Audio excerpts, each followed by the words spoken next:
โอ้ my บอก god เลยว่าเปิดตัวแบบยิ่งใหญ่และแปลกใหม่ ถูกต้อง เพราะนี่ผมเป็นพิธีกรเอง โอ้โห คือผมเนี่ยอยากแบบฟิลนี้มานานแล้วแบบมาเจอกันอีก1 ปาร์ตี้นะครับเพราะเราจะผ่าน2024ไปด้วยกันแล้วว้าวแล้ววันนี้ทุกคนอยู่กับไลค์แคทเอ็นเยียปาร์ตี้ คือก่อนอื่นเราก็ต้องเกริ่นกันเลยว่าปี 2024 เนี่ยเป็นปีที่ไลค์แคนนี่เติบโตขึ้นมากๆเลย ไม่ว่าจะเป็นเรื่องผลงานเพลงแล้วก็ผลงานการแสดงนะครับที่เรามีได้ไปแบบแสดงในหลาย ๆ ประเทศด้วย แล้วก็แบบมีผลงานเพลงออกมาหลายแนวหลายซิงเกิลนะครับปีนี้เราปล่อยไปน่าจะ8 เพลง 9 เพลงเลย ใช่ เยอะมาก เยอะมาก บอกเลยว่าเป็นปีทองของไลค์แคนปีนี้ ใช่ ผมอยากให้ทุกคนลองเล่าดูประสบการณ์ปีนี้มันยังไง อ่ะ มันจึ้งมันอึ้งยังไงเลยก็ ผมเล่าก่อนผมขอเล่าก่อน ให้คุณตุ้ย คือผมจะบอกกันเลยว่าตั้งแต่ผมเกิดมาเนี่ยก่อนที่จะประกวดโปรเจกต์อัลฟา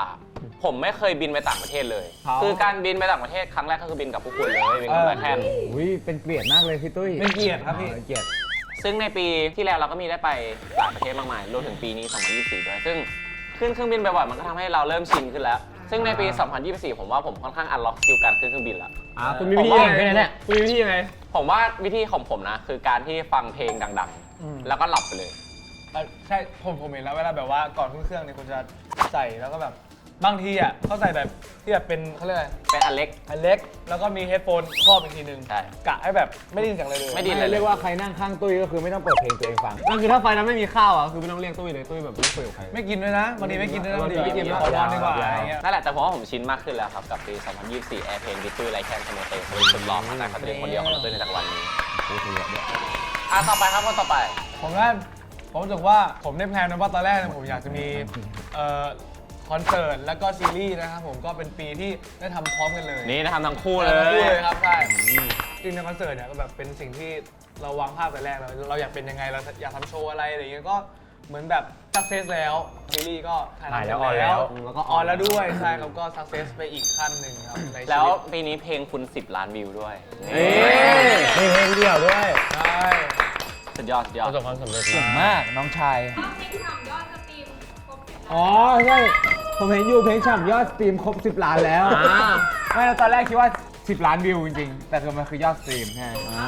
แต่ยอดวิวก็ใกล้แล้วคือตอนนี้คือย อดวิวก็ใกล้แล้ว จะ8แล้ว มันจะ8 ล้านแล้ว ใช่เรียกว่าเลิศมากนะ เก่งกันจังเลย มาของผมต่อ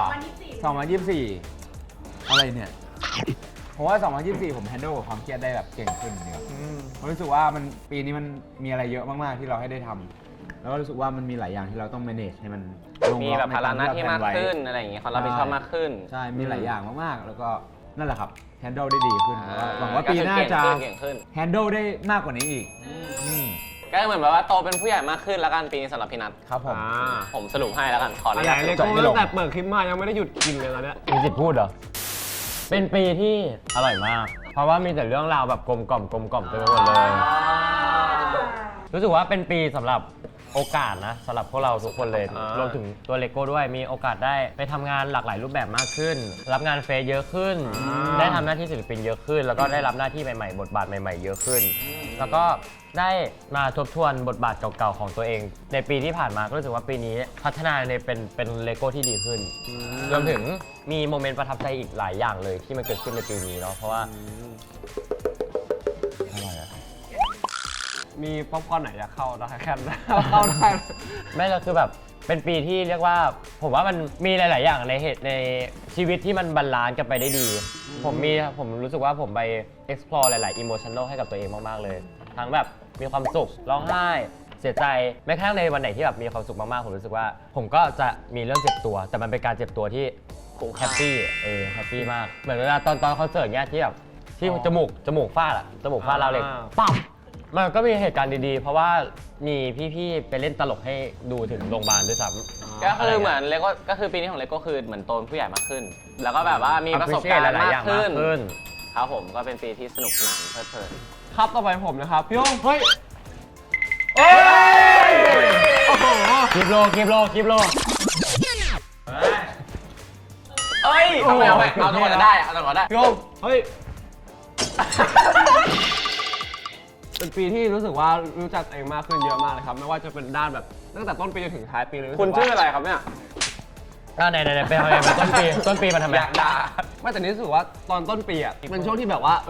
เซตโกให้ตัวเองบ่อยมาก อ่า จะทำอะไรแต่ทำไม่ได้สักโกเลย เฮ้ย เออ ทำไมเป็นงั้นไปได้วะ เพราะว่างานเยอะไงอะไรแค่เรางาน ซึ่งดีแล้วครับดีแล้ว ใช่ เข้า ใช่ เรื่อยๆ ดี นะ แล้วดีแล้ว ซึ่งกลางปีก็เป็นช่วงเขนิดนึงรู้สึกว่าแบบทำอะไรก็เละเทะแล้วพอช่วงหลังๆรู้สึกว่าทำเข้าใจตัวเองมากขึ้นจนรู้สึกว่าแบบบางมุมก็ไม่คิดว่าตัวเองจะเป็นแบบว่าแบบจริงๆผมค่อนข้างเป็น perfectionist ระดับหนึ่งแต่เป็น perfectionist ที่รู้สึกว่าถ้ารู้สึกว่าเหนื่อยเมื่อไหร่ก็จะยอมแพ้ทันที อ๋อ ใช่ เป็นไปแค่นี้เขาอดทนต่ำ ถูกต้องแต่ว่ารู้สึกว่าอยากทำให้ได้แบบ perfect เหมือนกันแบบแต่ผมก็จะไปลงกับห้องตัวเองเพราะผมชอบจัดห้องมากเพราะว่าไอ้ห้องมันยังไม่ดีว่ะไปจัดห้อง จะของย้ายนู่นย้ายนี่ ผมก็จะมีข้ออ้างแบบอย่าต้องกลับบ้านไปจัดห้องแบบนี้อะไรอย่างเงี้ย เราก็จะมีที่ลงของเรา ใช่ครับก็เราก็ไม่ได้มีแค่การรีแคป 2024 ของเราทั้งหมดนะครับเรายังมี random question นะครับจากพี่ทีมงานและทุกคนจากทางบ้านนะครับที่ส่งเข้ามาใน ว้าว Cat Official ครับผม ก็คือมีคนมาร่วมรีแคปกับเราด้วยนั่นเอง ใช่ก็จะมีคำถามมากมายที่แบบว่าคอยถามแบบว่าปีนี้เป็นยังไงบ้างหรือว่าอยากรู้มุมไหนของแลคแคนก็ ถามการซึ่งเรารวบรวมมาแล้วจากทั่วทุกมุมโลก ไหนพี่นัทพูดสิทั่วทุกมุมโลก ทั่วทุกมุมโลก พอได้อยู่ โอเคเราจะมาเริ่มกับคำถามของทีมงานก่อนเดี๋ยวามาสิ่งที่อยากทำแต่ยังไม่ได้ทำหรือยังทำไม่สำเร็จในปี 2024 พี่นัททำเยอะนะวันนี้นะ วั วัน น นี้ นี้นัททำเยอะมาก รู้สึกเป็นปีที่พี่นัท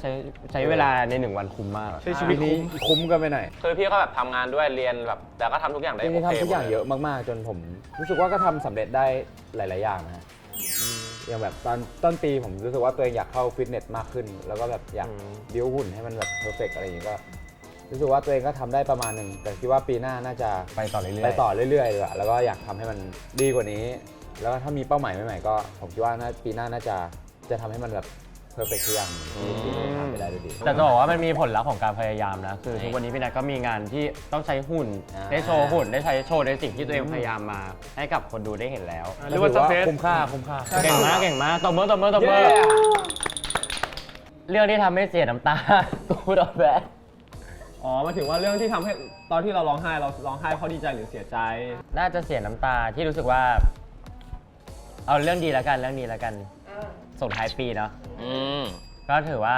น้ำตาที่เสียไปรู้สึกว่ามีความสุขเป็นน้ำตาแบบของความสุขครับ น่าจะมาจากตอนที่รู้สึกว่าในที่สุดก็หาคุณค่าในตัวเองในชีวิตของคนอื่นได้สักทีอย่างเงี้ยครับผม นี่ งงปะแบบว่า ไม่งงอธิบายหน่อย รู้ถึงการมีคุณค่าของตัวเองจากปากคนอื่นอย่างเงี้ยครับผมมัน ครับ เป็น ผม สิ่งที่ก็ appreciate แล้วก็รอคอยคาดหวังกับคำนี้มาโดยตลอดเงี้ยครับผมบางทีมันแบบอาจจะไม่ใช่คำที่รู้สึกว่าต้องเป็นคำพูดที่แบบสวยหรูมากๆเลย แค่ชมว่าเฮ้ยเก่งมากเลยอะไรอย่างเงี้ย แค่นั้นก็รู้สึกว่าอย่างน้อยเขาก็เห็นสิ่งที่เราพยายามมาโดยตลอดอะไรอย่างเงี้ยหรือว่ามันคือรีแอคชั่นจากผลของการทำงานของเรามาโดยตลอดอย่างเงี้ยมากกว่าครับผม ครับผม มันก็เลยอยู่ก็ทำให้น้ำตาไหลได้จากอะไรอย่างนี้ นี่ รู้สึกว่า ก็คือ เป็นน้ำตา ปีนี้ ที่จะจดจำไปอีกนานครับผม ก็ถือว่าเลโก้แบบว่าพิสูจน์หลายอย่างมาก ไม่ว่าจะเป็นในฐานะไอดอลหรือว่าฐานะแบบว่าน้องคนหนึ่งที่แบบว่า ทุกอย่างเลย ทุกอย่างเลย ก็คือทางเบื้องหน้าเบื้องหลังเลยก็ทำแบบเต็มที่ตลอดเลยครับก็ ใช่ รู้สึกว่าก็ดีใจที่แบบมีคนเห็นแบบคุณค่าในตัวน้อง ใช่เพราะน้องเก่งครับเรา แล้วก็ดีใจเหมือนกันที่น้องรู้สึกว่าแบบว่าเห็นคุณค่าในตัวเองด้วยเหมือนกัน นี่ไปต่อเว้ย เหตุการณ์ที่รู้สึกว่าเป็นแบดเดย์ในปี 2024 แบดเดย์เหรอ แบดเดย์ แบดเดย์เอาจริงกับผมว่าความจำสั้นนะ เชื่อ คุณเป็นปลาทองนะ ทุกคือแบบบางวันผมตื่นมาอีกวันผมก็ลืมแล้วว่าเมื่อวานมันเกิดอะไรขึ้นบ้าง แต่ว่าผมรู้สึกว่าแต่ละปีมันก็แบบมันก็แต่ละวันแต่ละเดือนแต่ละปีมันก็มีแบบ good day bad day สลับกันไป แต่ว่าผมว่าก็อยู่ที่ว่าเรามองในมุมไหนของมันมากกว่าอะไรเงี้ย เพราะผมต่อให้มันมี bad day อะไรเงี้ยแต่ผมก็รู้สึกว่าผมก็ได้ reflect กับมันตลอดว่าแบบว่าเอ้ยมันไม่ดีเพราะอะไรหรือว่าไม่ดีเพราะแค่เราอารมณ์ไม่ดีหรือว่าไม่ดีเพราะว่ามีเหตุการณ์ที่ไม่ดีเกิดขึ้นเป็นอะไรที่เราควบคุมได้ไหมหรือเราควบคุมไม่ได้อะไรเงี้ยรู้สึกว่าการได้ reflect ตลอดกับเรื่องที่ดีหรือไม่ดีมันก็ทำให้เราได้เรียนรู้อะไรมากขึ้นกับตัวเองแล้วก็คนอื่นรอบข้างเราด้วยอะไรเงี้ยก็ผมตอบไม่ได้ว่ามันเป็นวันไหนที่แบบ specific แต่ว่าก็ได้เรียนรู้อะไรเยอะจากพวกมันเยอะเหมือนกัน เหตุการณ์ที่ประทับใจที่สุดในปี 2024 น่าจะเป็นเหตุการณ์ที่คอนเสิร์ต Alice Concert แล้วกัน คือผมเนี่ยบอกตลอดว่าสิ่งที่เรารู้สึกว่าเราจะสักเซสแล้วเราจะดีใจมากคือตอนที่มีคอนเสิร์ตเราหันไปเห็นโปรเจกต์อะไรอย่างเงี้ย ซึ่งในคอนเสิร์ตก็มีโปรเจกต์ซึ่งประโยคแรกในคอนเสิร์ตก็เป็นประโยคที่ผมพูดเกี่ยวกับเรื่องนี้ไว้ด้วย ตอนนั้นคือผมก็ร้องไห้แล้ว แต่ทุกคนหันมามองผมคิดว่าเป็นเสียงผมพูดใช่ไหม เหมือนตอนนั้นแบบมันเป็นเสียงตุ้ยออกมา แล้วเสียงวิทยาฮะ ใช่ที่บอกว่าแบบอะไรสักอย่าง มันเป็นข้อความที่แบบอยู่ในแบบป้ายใช่ป่ะอะไรเงี้ย เข้าใจตรงกันเนาะ VTR ในคอนเสิร์ต คอนเสิร์ตเดียวกันปะ คอนเสิร์ตเดียวกันไหม อะไรใช่ ร้าน ไหม ได้ไปไหม ไป อยู่ โถ่เอ้ย นั่นแหละรู้สึกว่าเรื่องนั้นแบบว่าสักเซสมากแล้วก็ดีใจมาก แล้วก็แบบเผื่อปีหน้าจะได้เห็นอีกสักรอบไหมนะนี่ประมาณนั้น สถานที่ที่ไปแล้วชอบที่สุดในปี 2024 ที่ผมได้ไปที่ผมได้รับเชิญเป็นงานวันเกิดพี่ทอมครับ ใช่ เป็นสิ่งที่คือตอนแรกเราก็เป็นแบบฟิลแฟนคลับเขาแหละ แล้วก็แบบไม่ได้ที่จะไม่เคยคิดว่าเราจะได้ไปเห็นเขาตัวเป็นๆอะไรเงี้ย เพราะว่าคือเราเห็นจากบนเวทีอันนี้เป็นแบบเป็นเรื่องปกติที่แบบ สามารถเห็นได้แต่ว่าเราก็ยังไม่เคยใช่ไหมครับแต่ว่าครั้งแรกที่ได้เจอก็คือได้ร้องเพลงกับเขาเลยตั้งแต่เช้าก็คือไปสาเช็คกับเขาแล้วก็ได้ลองร้องได้เห็นสกิลเขาว่าแบบนี่แหละแบบโรโมเดลเราเป็นอย่างนี้ครับแบบมันสมที่จะเป็นอย่างนี้จริงๆเพราะว่าเขาเก่งทุกอย่างแล้วก็เป็นคนที่ตอนแรกเราก็ร้องเพลงของเราแหละเราก็ร้องตามที่เราสกิลตอนเรามีอ่ะแต่พอพี่ทอมร้องมาเราทำให้เราแบบว่าไม่กล้าโชว์ของเลยเพราะแบบว่าเขาเก่งมากเขาเก่งทุกอย่างเราเห็นในคลิปยังไงก็เป็นอย่างนั้นใช่ก็ได้เป็นสถานที่ที่ชอบที่สุดแล้วก็ได้ร่วมHappy Birthday ของเขาด้วยก็ ใช่ มีความสุขมาก ยอดไปวนต่อ เป้าหมายปี 2025ผมอยากมีเวลาให้กับตัวเองมากขึ้น ใช่ รู้สึกว่าช่วงผ่านมาไม่ค่อยแบบได้แบบ อยู่ตัวเอง อยู่กับตัวเองมาก ไม่ เท่าไหร่ มีเวลาคิด ไม่มีเวลาคิดกับตัวเองมากเท่าไหร่เพราะแบบมันทำอะไรเยอะอย่างที่ผมบอกไปปีที่ผ่านมา ก็รู้สึกว่าปีหน้าอยากแบบคุยกับตัวเองเยอะขึ้น อยากรู้จักตัวเองมากกว่านี้ ว่าตัวเองทำอะไรแล้วชอบอะไรแบบไม่ชอบอะไร ตัวสอนสีทองตัวแรก ว้าว เฮ้ยใบเหลืองเหรอ อันนี้เป็นคำถามพิเศษ ใบเหลือง ที่ทุกคนจะต้องตอบ คล้ายๆของมินาเลปี 2025 ทุกคนอยากลองทำอะไร อันนี้เป้าหมายอันนี้ อยากลองทำอะไร อยากลองแต่งเพลงให้ไลแคนอยากมีเพลงไลแคนที่เราแต่งแล้วแบบทะลุแบบ10 ล้านอะไรอย่างเงี้ย อ๋อ อ เพราะมันเป็นลายเซ็นเราใช่ไหม ใช่ รู้สึกว่าแบบอยากมีสักเพลงหนึ่งแล้วถ้าเป็นของไลแคนน่าจะแบบเท่มาก นี่คนนี้เขาอยากแต่งกับคุณด้วยนะ เฮ้ย แต่งเพลงเหรอ แต่งเพลงอยู่แล้วโธ่อยากเรียนกับน้องอยากแบบเห็นไอ้ตุ้ยมาแต่งเพลงแล้วแบบส่งเพลงให้ผมฟังบ่อยๆอยู่ ผมก็อยากช่วยมันอยู่ แม่แต่ผมอยากเห็นภาพที่แบบว่าคุณน้าเขาแบบว่าโยนสตอรี่มาแล้วก็เขาแบบเบนสตอมแล้วก็คิดผมอยากดูตอนคุณเล่าอ่ะ ว่าจะรู้เรื่องไหม รู้เรื่องผมเล่ารู้เรื่องอยู่แล้วเดี๋ยว ไม่เดี๋ยว ผม ถ้า เก่ ส ง มมติ รอเล่น สมมติคิดไม่แบบพูดไม่เคลียร์เดี๋ยวพี่โฮมกองให้ ไม่ได้ลองแต่ว่าคิดไว้แล้วว่าจะทำอะว่าช่วงสิ้นปีหน้า ผมวางแผนทำธุรกิจ เฮ้ย เฟี้ยว เฮ้ เด็กบอยเว้ย แบบว่าตอนแรกอะมีชั้นก้าวไก่ Passive Income ไม่ผมแบบคือเราก็แบบว่าเห็นพี่ๆเขาทำธุรกิจใช่ไหมแล้วก็รู้สึกว่าเราอะชอบอะไรแบบชอบเป็นคนชอบแต่งตัวชอบพวกแบบแฟชั่นหรือว่าชอบน้ำหอมอะไรอย่างงี้ใช่ไหมเราคิดว่าเราถนัดอะไรแล้วเรามีอะไรเยอะเรารู้อะไรก็แบบว่าลองคิดดูแล้วก็มีแพลนจะวางแบรนดิ้งปีหน้าใช่ ให้ลองติดตามน้องวิลเลียมด้วย เพราะว่าถ้าเงินเข้าเดี๋ยวจะแบ่งพี่ตุ้ยด้วยนะครับ เรียกว่าแฟชั่นตัวพ่อ แฟชั่นตัวพ่อ และบวกตุ้ยด้วย ไม่บวกได้ไหม ไม่หุ้นส่วน นี่ผมแน่นอนว่าผมจะเป็นอาจจะหุ้นไม่ได้แต่ว่าส่วนเกินแน่นอน ครับผม เฮ้ยดีว่ะ แต่ที่นั้น ของผมเหรออยากลองทำอะไรผมว่าถ้าคิดตื้นๆเลยผมแบบอยากทำอาหาร โอ้ผู้ชายอบอุ่น รู้สึกอยากทำอาหาร จะทำแบบ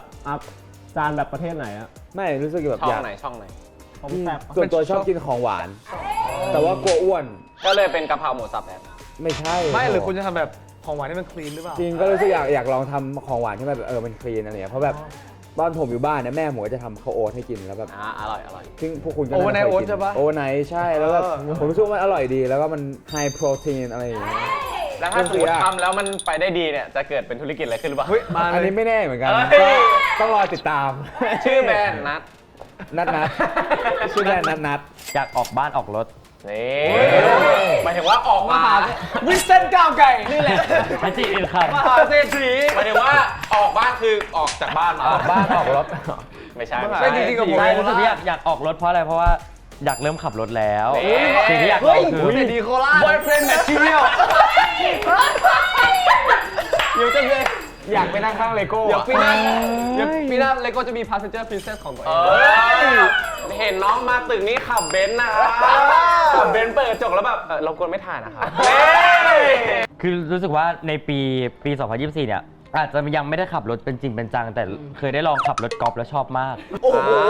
เฮ้ยอันนั้นก็ยากอยู่นะ ฟิลตุ๊ก และไปขับรถกอล์ฟในสวนสัตว์อะที่มันมีเด็กและสัตว์อะ อ่า เข้าใจปะ คุณไม่ชวนใครใช่ไหม แล้วเราผ่านมาได้อะถึงแม้จะปีนฟุตบาทบ้างแต่มันสนุกมากเลย ก็เลยรู้สึกว่าปี 2025 นี้ก็อยากลองอัปเกรดตัวเองดู เพราะว่าหน้าที่ว่าแบบมันจะได้แบบซัพพอร์ตกับการงานตรงนี้ด้วย มันก็ได้เหมือนแบบพึ่งพาตัวเองได้มากขึ้นแบบว่ามีความรับผิดชอบตัวเองมากขึ้นด้วยแล้วก็น้องก็ได้กระโตเป็นผู้ใหญ่แล้ว ครับผมก็โอ้โหผมอาจจะคือเอาจริงนะผมก็อยากขับรถเหมือนกันแต่ว่าแบบรู้สึกว่ายังไม่กล้าขนาดนั้น แต่ว่าสิ่งที่ผมอยากทำเลยก็คือแบบว่าเล่นดนตรีมากขึ้น นี่ อุ้ย มา มา แล้ แล้ว ว อย่างที่บอกไปในเทปก่อนอันนี้ไม่รู้เทปไหน แต่ไม่ใช่เทปของไลเซอร์เพราะผมซื้อเปียโนมาแต่ว่าผมไม่เคยได้เล่นไม่ค่อยได้แตะเท่าไหร่เลย แล้วก็แบบอยากซื้อแบบเครื่องดนตรีอื่นมาเล่นด้วยอะไรเงี้ยแบบว่า หรือว่าไปนั่งเล่นในแบบโลจิกก็ได้อะไรเงี้ย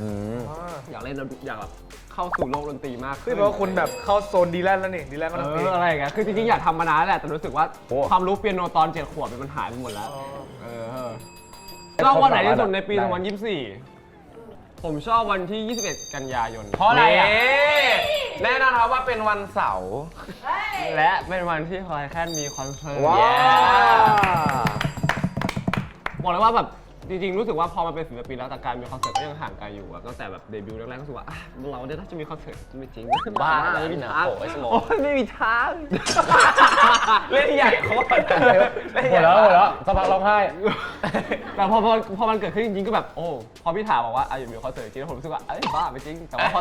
สักพักเริ่มแบบมีการเตรียมการแบบว่าเกิดขึ้นผมแบบ มันกำลังจะเกิดขึ้นแล้ว ตายแล้ว มันไม่ใช่เรื่องเล่นๆว่ะอะไร ยิ่ เงี้ ง ย ใกล้วันก็ยิ่งเป็นจริงมาก ใช่ ขึ้น ยิ่งใกล้วันยิ่งเป็นจริงมากขึ้นแล้วก็แบบได้ทำงานกับไอ้พวกนี้ด้วยแล้วก็หลายๆคนทั้งหมดเลยแบบ เก่งไงพวกเนี้ย เก่ง เก่ง ก็ดีใจมากๆที่แบบว่าได้เจอทุกคนที่วันนั้นด้วยที่เป็นไลฟ์ยูแล้วก็ได้เจออะไรแค่บนนั้นด้วยก็ดีใจมากๆเลยครับวันนี้ คำถามคือสิ่งที่ทำสำเร็จและภูมิใจในปี 2024 น่าจะเป็นการแต่งเพลงให้ไลแคนเป็นเพลงแรกได้สำเร็จแล้วกัน ครับ และเพลง Like You ก็ถือว่าเป็นเพลงที่แบบว่าเริ่มเป็นคนที่คอมโพสเองทั้งหมดเป็นเพลงแรกด้วยที่ทำสำเร็จ แล้วก็นั่นแหละเป็นเพลงที่ทำให้แฟนคลับทุกคนด้วยครับ ใช่ต้องบอกก่อนว่าการแต่งเพลงให้คนเดียวกับแต่งเพลงให้5 คนเนี่ยมัน ต่าง ไม่เหมื กั อน นกัน มากๆแล้วก็ยากมากๆซึ่งตุ้ยทำออกมาได้ดีมาก ครับขอบคุณครับสโมเต เก่งมากไอ้น้องชาย ทราบอยู่แล้ว โอ้โห ไม่น่าพูดเลย เราเล่นแล้วก็ฝากด้วยนะครับ Like You ครับ มื้อที่อร่อยที่สุดในปี 2024 และกินอะไรและกินกับใครเพราะเหมือนตอนนั้นนะไปเกาหลีแล้วก็คือเราชอบกินต๊อกบกกีอยู่แล้ว แล้วมันเป็นร้านแบบ ข้างทาง สตรีท ข้างทาง ฟู้ดอย่างเงี้ย ข้างทาง ใช่ street food เราไปเดินอะไรเงี้ยแล้วก็มันจะเป็นร้านที่แบบว่าอยู่แยกกับคนอื่นนิดนึง แล้วก็เป็นคุณป้าขาย ใช่ แล้ว อาจุมม่า ใช่ใช่เราก็เดินเข้าไปแล้วก็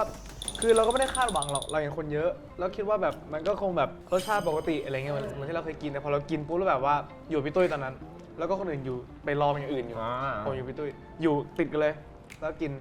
แล้วบอกเฮ้ยตุ้ยอร่อยจังวะแบบอร่อย แล้วผม าก ไม่พลาดอยู่แล้วสิ่งที่เรียกว่าคาร์โบไฮเดรต แป้ง ก็คือแป้งไงไม่แล้วแบบอร่อยจริงๆนะ เพราะแบบคือปกติอะกินต๊อกบกกีผมจะไม่ค่อยแบบกินน้ำมันเลยซอสจะกิน นี่ซดเลย อันนี้คือซดเลย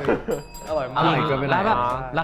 าคาถูกแต่ให้เยอะด้วยนะ ใช่ใช่ให้เยอะมาก มันของขึ้นชื่อเขาอะเนาะ อืม กลัวอะไรที่สุดในปี 2024 ไม่กลัวอะไรซะด้วยเลย เน่ โอ้ยโหย กลัวหน่อย กลัวหน่อย ไหนกลัวอะไรกลัวอะไร มีกลัวอะไรอยู่ไม่รักผม เฮ้ย ล้อเล่นล้อเล่นล้อเล่นล้อเล่น กลัวอะไรไหมเหรอ กลัว ผมว่าผมคล้ายๆไอ้ฮงที่ผมเป็นแบบ perfectionist นิดนึง นี่ ผมรู้สึกตัวเองกลัวแบบ กลัวทำได้ไม่ดีในหลาย ๆ อย่าง เอ้ย กลัวทำไม่ถึงเหรอก ลัวกลัวทำไม่ถึงแบบ กลัวความผิดพลาด กลัวสิ่งที่แบบเรา manage ทุกอย่างมันทำออกมาได้แบบ ไม่เหมือนที่คิดไว้ ไม่เหมือนที่คิดไว้ใช่ก็เลยรู้สึกว่าตัวเองกลัวความไม่ perfect แต่รู้สึกว่ามันก็เป็นข้อเสียเหมือนกัน มันก็มีทั้งข้อดีข้อเสียนะการเป็น perfectionist นั่นแหละครับ ผมก็กลัวว่ามันจะไม่ออกมาดีอะไรอย่างงี้ในหลายๆอย่างที่ตัวเองทำ เรื่องที่เขินหรืออายที่สุดในปี 2024มีความรู้สึกตอนอายนิดนึงตอนมันเขินแล้วเขินถ้าเขินแล้วอายนะตอนช่วงคอนเสิร์ตจำได้เลยว่า หลังจากโชว์ดุมๆเสร็จมันต้องเปลี่ยนชุดไปเป็น ฉ่ำ เพลงฉ่ำซึ่งมันของฉ่ำของเลโก้คือมันเป็นบอดี้สูท เออ มันเลยต้องติดแปลกตรงแบบข้างล่างอะความที่มันรีบมากแล้วพอวันจริงปุ๊บอะห้องเปลี่ยนชุดอะมันไม่ได้อยู่ข้างบนมันอยู่ข้างล่างอยู่ข้างล่างอยู่ข้างหลังเวทีเลยแต่ครั้งเนี้ยจากการลองรันทรูวันซ้อมอะเขารู้สึกว่าต้องใช้เครื่องออกซิเจนบวกกับอุบัติเหตุที่เราเจอใช่ปะล่ะกลายเป็นว่าพอถึงปุ๊บทุกคนลงมาแล้วเหมือนทุกคนอยากแยกการทำหน้าที่อะตาอีกก็อยากทำช่างหน้าก็อยากทำช่างผมก็อยากทำทีมแพทย์ก็อยากทำกลายเป็นทุกคนลุมดึงกางเกงปุ๊บถอดเสื้อปั๊บเติมหน้าติดเพชรติดแพรเอาเครื่องครอบออกซิเจนครอบอีกทั้งตัวเหลือแค่เกงใน แล้วอินเสิร์ตภาพครับ เพื่อนโปรเจกต์อัลฟาก็เดินกันมาเดินอิโนอิเน่มาดูจอเดินเล่นหาของกินอะไรไปก็ผมเหมือนเป็นแลนด์มาร์คให้ทุกคนหยุดมองอ่ะ ไอเทมที่ซื้อแพงที่สุด โอ้โหอันนี้น่าจะเป็นสีเหลืองอ่ะ รอดแล้ว เอาอย่างนี้ผมจะตอบความรู้สึกว่าผมรู้สึกว่าอันเนี้ยมันอาจจะไม่ได้แพงที่สุด แต่ว่าผมรู้สึกว่าอันเนี้ยรู้สึกว่าเจ็บแล้วไม่รู้สึกว่าเจ็บแต่รู้สึกว่าแบบ กรีดโดนเนื้อที่สุด แบบกระเป๋าโดนเนื้อที่สุด ใช่โดนเนื้อที่สุดรู้สึกอย่างนั้น ผมว่าเข็มขัดมาเซเลอร์ดีเคทครับ ไม่มี ผมไม่รู้เลยแต่ว่าเสื้อผ้ามั้ง อืม เสื้อผ้าแบรนด์อะ อืม ผมว่านะกระเป๋า เอ้ยรองเท้าด้วยอะรู้สึกว่ามันน่าจะมีรองเท้าที่มันแพงที่สุด อืม ถ้าเป็นไอเทมชิ้นเดียวผมให้ MacBook และคำตอบก็คือ ถ้าผิดจะเดินออกไปเลย ก็เดินออกไปเลย คือต้องบอกก่อนว่า MacBook อ่ะไม่ได้เข้าเส้นมากเพราะว่าพ่อหารด้วย มีคนหาร ไอ้ตุ้ยที่บอกเข็มขัดอ่ะผมมีเข็มขัดที่แพงกว่าดีเคทแต่ว่ามันไม่ได้แพงกว่าสิ่งที่ผมกำลังจะพูดตอนนี้ เฮ้ย ทำไมเกินใหญ่มาก จำวันงานสยามได้ว่าที่แบบ ว้าว วันฮาโลวีนมั้ง อ๋อ จำกล่องโปเกมอนได้ว่ากล่องหนึ่งอะ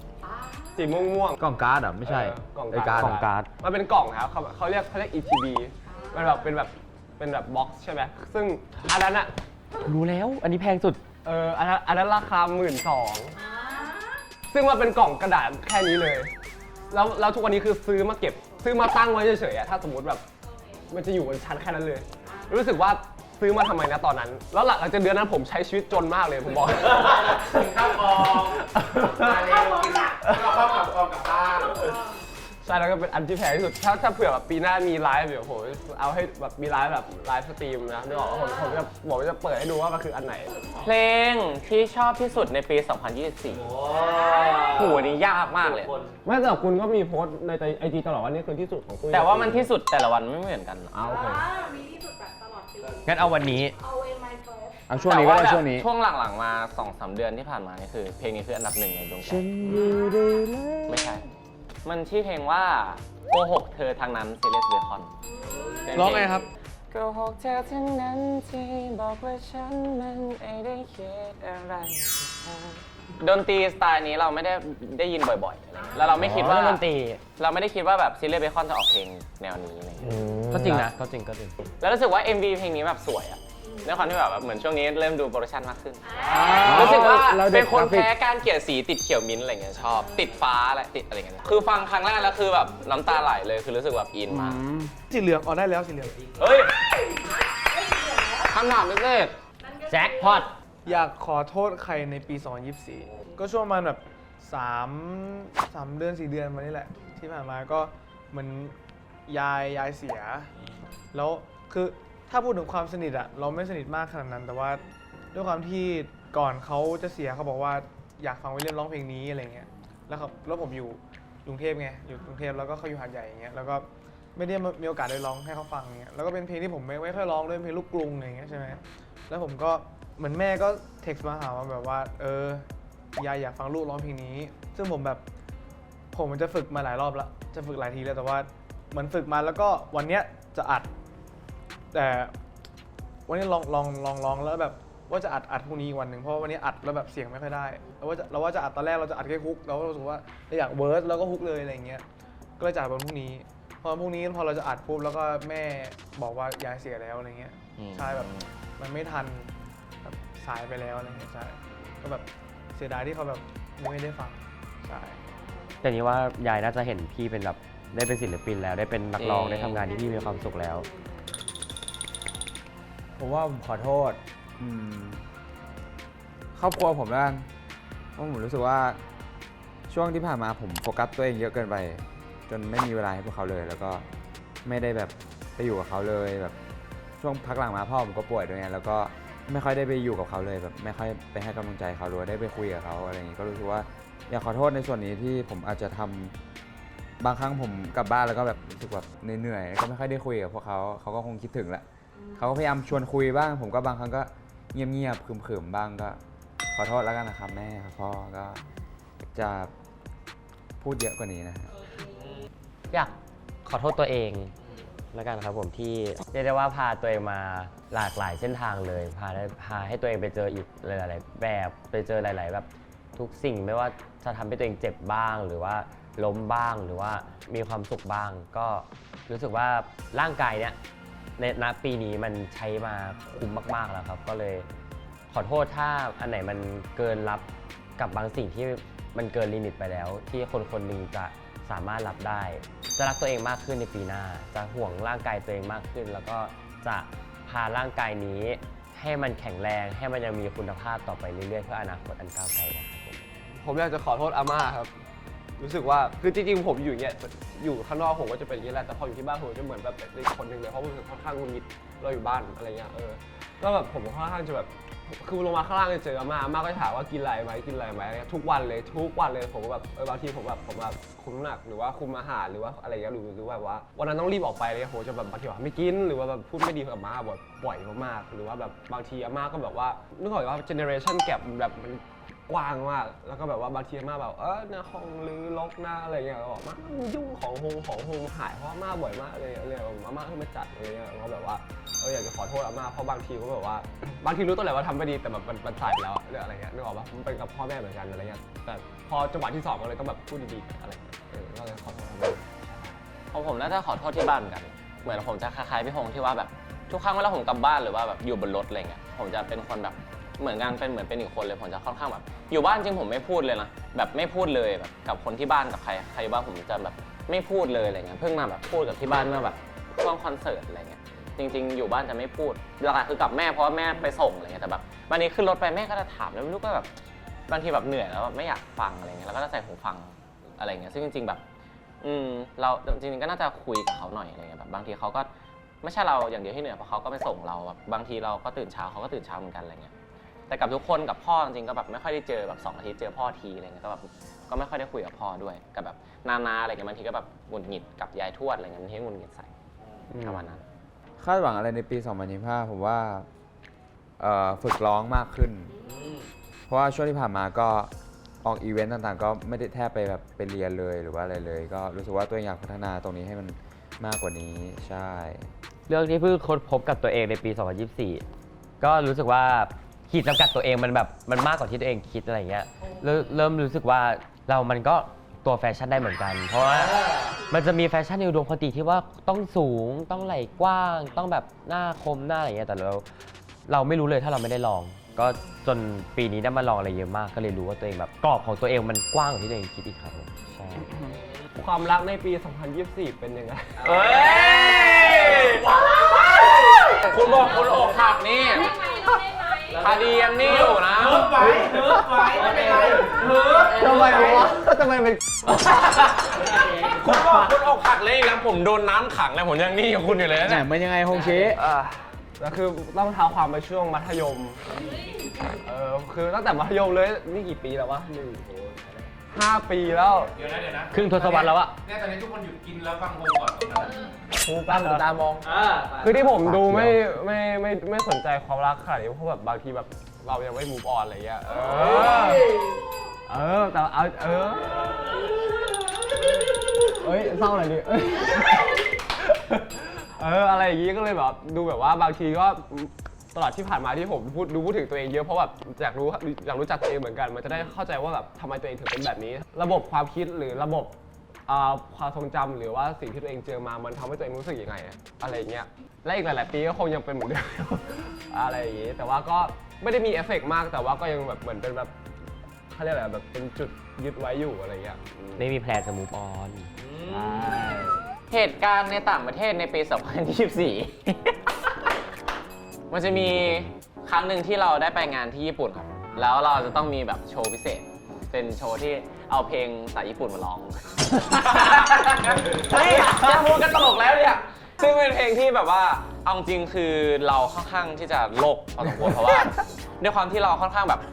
ทั้งเราต้องจำเนื้อเพลงเป็นภาษาญี่ปุ่นด้วยแล้วก็ท่าเต้นอะไรเงี้ยเราก็ไม่อยากให้มันผิดไงที่มันตลกคือตอนโชว์บนเวทีอะไรเงี้ยในหูเราก็จะได้ยินเสียงของเพื่อนๆเวลาร้องเพลงใช่ไหมซึ่งก็จะมีบางท่อนที่เป็นท่อนของพี่ชายคนโตของเรา ชื่ออะไรชื่ออะไร ชื่อนัทอยู่ดีเขา ระบุเลยเหรอ สมมติเขาร้องฮี่บนอยู่ดีเขาก็จะร้องดังแบบฮี่บนหลิงเต้วา คือเราต้องเอาอินเนอร์นำไง เพราะถ้าเราไม่มั่นใจเนื้อเราจะผิดแน่นอน แล้วแบบ ไหนรับไหน ฮิบุริเตวะ ไม่แล้วมันจะมีแบบว่าช่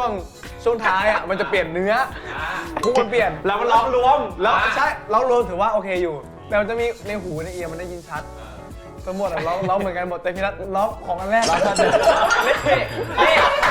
พี่โฮงเลโก้วิลเลียมตุ้ยร้องเหมือนกันเลยมาแล้วพี่มันเฮ้ย รู้ตัวทีหลังรู้ตัวทีหลัง ร้องแล้วแบบมึงผ่านไปหาเลี่ยมเลยเหรอใช่อะไรวะเนี่ยใช่ปะวะ แบบอยู่ๆระหว่างท่อนที่มันเงียบมีเสียง ไม่คือเราได้ยินแล้วไม่น่าใช่ แล้วมันกลายเป็นว่าต่อจากนั้นเสียงเงียบไปเลยทุกคนมันแบบมันก็ขำมันก็ แล้วก็ต้องร้องเพลงต่อ อันนี้ตอนซ้อมหรือ ตอนโชว์แล้วเลย มันเป็นงานปิดมันเป็นงานปิด ใช่งานปิด มันเป็นงานปิดมันเลยไม่มีฟุตเทจออก ตอ มาน แรกเอียเราจะได้ทีมชัดไงแล้วแบบนัดแบบจ่อไม้ตลอดอ่ะก็เลยแบบ พี่มันเลย ไม่แล้วมันจะแล้วอันไหนที่เขาไม่ว่าจะเขาจะเงียบเขาจะร้องเบาเอาไมค์ออกห่างสมมติเต้แล้วสมมติมันแต่ ไม่เขาจะมีเช็คพอยต์ของเขาคำไหนมั่นใจจะมาดังแล้วอะไรวะเนี่ยเราเอาชัวร์ไว้ก่อน โยโดดีเนี่ย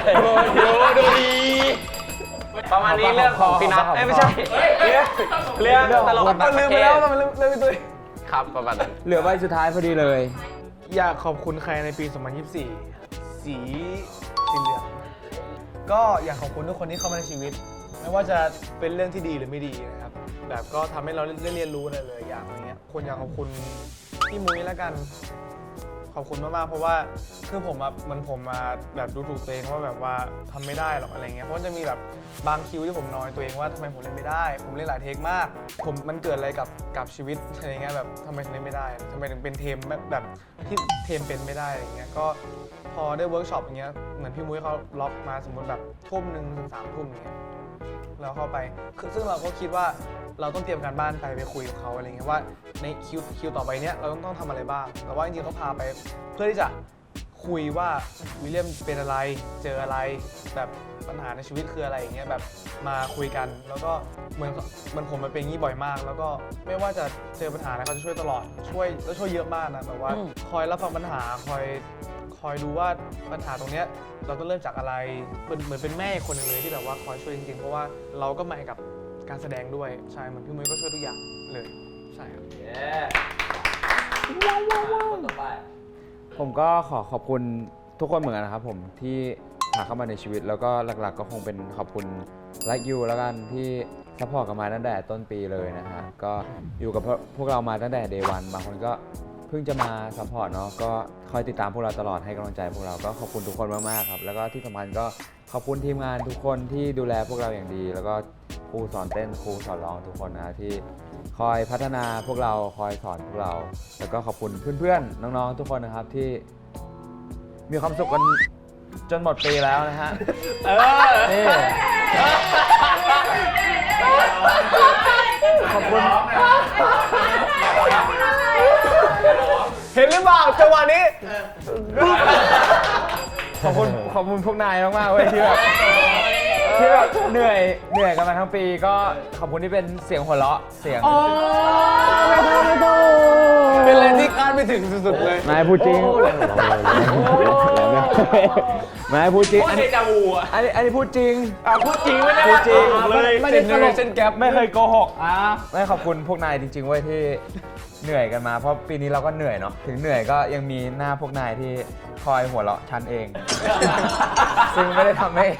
ฉันมีความมั่นใจสักเท่าไหร่ แต่ก็ขอบคุณที่สนุกกันมาทั้งปีครับหวังว่าปีหน้าจะสนุกกว่านี้แล้วก็ฝากติดตามไลค์แคนด้วยครับทุกคน เข้าสคริปต์ โอ้ยกูขอบคุณทุกคนเหมือนกันเลยเหมือนแบบก็ มาทุกวันนี้ได้ก็เพราะว่าการเดินทางร่วมกันกับทุกคนเลยที่ผ่านมาในชีวิตนะครับ ก็ทางใกล้ตัวไกลตัวเลย ไม่เคยลืมแล้วกันไม่เคยลืมทุกความหวังดีจากทุกคนนะครับ แล้วก็เรียกได้ว่าทุกคนก็แทบจะเป็นแบบเหมือนครูของเลโก้เลย เพราะว่าสามารถที่จะพาเด็กคนหนึ่งไปในทางที่ดีได้ในเจตนาของเขาเนี่ยเราก็ appreciate มาก แล้วก็รู้สึกขอบคุณมาโดยตลอดครับผมก็ ปีนี้เป็นปีที่ก็เรียกว่าคุ้มสุดๆเลย ที่ได้ทำมาที่ได้ใช้ชีวิตมาในแต่ละวันก็รู้สึกว่าเจงไม่ได้เสียดายอะไรนะครับผมก็ขอบคุณมากหวังว่าอนาคตข้างหน้ายังจะคุ้มไปเรื่อยๆ ตามสภาพร่างกายไหวหวังว่าจะยังเดินทางไปข้างหน้าแบบร่วมกันได้เรื่อยๆ จริงก็มันก็ต้องบอกขอบคุณทุกคนก่อนอยู่แล้วเพราะแบบว่าทุกคน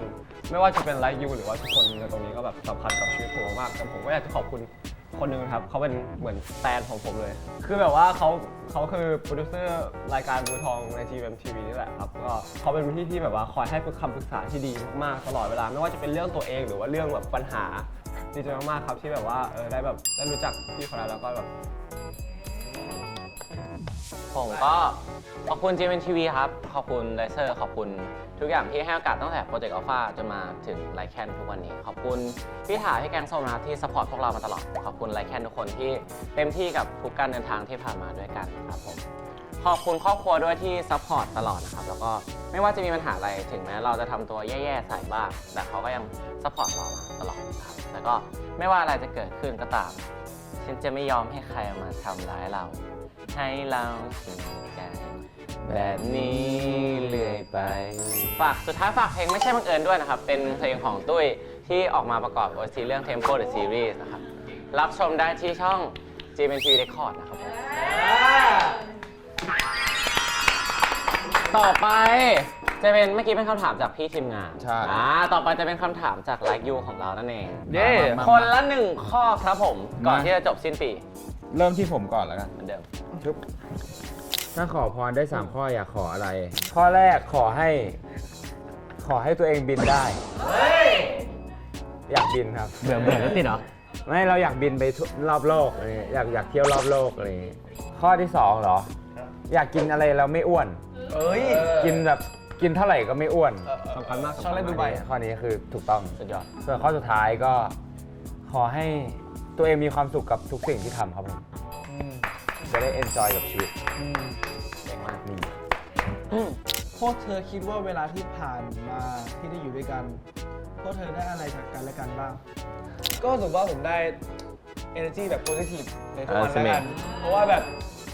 ในทุกวันแบบเวลาบางทีแบบเรามาเครียดๆอะไรเงี้ย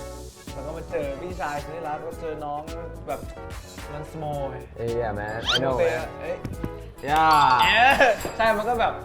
เวลาแบบเครียดๆอะไรเงี้ยหรือว่าแบบไปเจอเรื่องอะไรไม่ดีมาไปเจอเสียงพี่ตุ้ยมาเนี่ยโอ้โหเครียดกว่าเดิมอีก เปลี่ยนเรื่องเครียดหายเครียดเลยนี่ ใจ ใช่ก็เหมือนกันแหละครับผม ปีนี้พวกเธอสนิทกันมากขึ้นไหมหรือรู้จักกันมากขึ้นแค่ไหน สนิทไหมผมว่าก็สนิทแล้วผมว่ามันคือการพัฒนาความสัมพันธ์ของเราในแบบไปอีกขั้นหนึ่งแล้วในปีนี้เนาะเขาถามแค่ว่ามากขึ้นแค่ไหนมาก ไลแคน5 คนช่วยซัพพอร์ตใจกันยังไงบ้าง มีคำนึงเพิ่มมา ใจ ไล่ไปเลย พี่ฮงนี่คือผมกับพี่ฮงจะชอบอะไรเหมือนกันเยอะมาก เช่นแบบมาไรเดอร์อะไรอย่างงี้ พวกแบบการ์ตูนอะไรก็จะมาคุยกับพี่ฮงเตะบอลอะไรอย่างงี้ ก็จะมีพี่ฮงที่คอยนี่แล้วเป็นรูมเมทกันด้วยก็จะแบบคอยฟังเวลาผมปวดทุกข์เลโก้นี่ก็ผมรู้ไงบางทีน้องแบบค่อนข้างเหงาเป็นเด็กเล็กคนเดียวผมก็เลยเป็นเด็กเล็กเป็นเพื่อนน้อง ซึ่งน้องก็ค่อนข้างชอบด้วยแล้วก็น้องก็อยากให้ทำบ่อยๆอันนี้คิดเองหมดเลยนะ ก็เลยทำครับวิลเลียมเนี่ยเราชอบดนตรีเหมือนกันด้วยความที่ผมเป็นออลราวเดอร์แล้วก็ค่อนข้างแบบเล่นเป็นหลายเครื่องครับผมค่อนข้างเก่ง ก็จะมีวิลเลียมที่มันก็จะทำตัวอย่างเงี้ยแหละครับ ก็ให้ผมแบบบางทีชีวิตเรามีความสุขก็จะเจอมันที่หรือว่าต้องมีสมาธิต้องมีเรื่องเครียดบ้างก็จะเจอหน้าวิลเลียมตระหนักไว้ว่าเหรียญมี2 ด้านครับส่วนพี่นัทนี่เป็นโบรที่สนิทกันมาโอ้โหเกินจะ3 ปีแล้วเรารู้จักกันมา เฮ้ย จริงปะ จริงเรารู้จักกันมาจะ3 ปีแล้ว ว่ะ จะ3 ปีแล้วก็ยังเหมือนเดิมนะครับ แล้วก็ อันนี้ชอบหรือได้อ่ะ ชมก็แบบนั่นแหละเป็นพี่ที่คอยให้คำปรึกษา คำปรึกษา คอยให้คำปรึกษาตลอดแล้วก็ เป็นเสียงหัวเราะให้กับวงแล้วก็ให้กับคนอื่นด้วยที่แม้จะเจอครั้งแรกก็เห็นพี่นัทก็ตลกแล้วนะครับ ตลก ใช่ก็รักทุกคนนะครับ มีคำให้กำลังใจกันเองแล้ว อยากแบ่งให้อะไรอยู่บ้างไหม เฮ้ยแต่พี่องค์เขาเป็นคนที่แบบว่าคอยให้กำลังใจ เขาเป็นกำลังใจของวงเสมอไม่ว่าจะ ผมจะพูดตามนี้ครับสเมโตสโมเฮสกิ เย้ เป็นคนรับ เป็นโค้ดลับนะครับ ที่ใครไม่เป็นไลค์ยูนี่ก็จะไม่รู้นะ ไม่ผมแปลให้ แปลว่า แต่ว่าฮงรักไรอยู่มาก ไม่ได้หรอ ก็จริงๆก็จะมีโค้ดลับหลายอย่างในวงนะครับ แต่ว่าก็อาจจะเป็น internal joke คนอื่นอาจจะไม่เข้าใจเท่าไหร่ว่าทำไมเราต้องพูดแบบนี้ หรือว่าทำไมเราต้องเล่นแบบนี้เราขำอะไรกันบางทีคนบอกเอ้ยเราพูดอะไรมาขำอะไรกันแต่ว่าเราทำบางทีเสียงหัวเราะเป็นแรงกำลังใจหลักๆดีๆในการแบบว่าอยู่ด้วยกัน เพราะว่าเราก็ไม่อยากให้มันเครียดมากบางทีมันไม่ได้ drive ด้วยแบบว่ามึงต้องทำให้ดีหรือว่ามัน drive ด้วยแบบว่า มึงทำอะไรวะ เอาใหม่ไว้เราทำได้ไหมไป อะไรอย่างเงี้ย เดี๋ยวนะ ใช่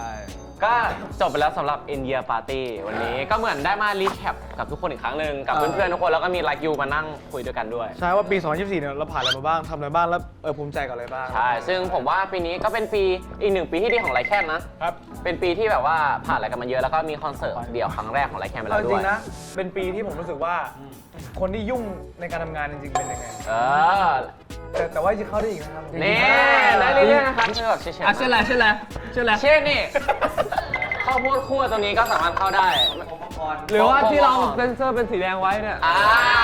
เข้าได้ พี่โยอยากพูด ลืมไปแล้ว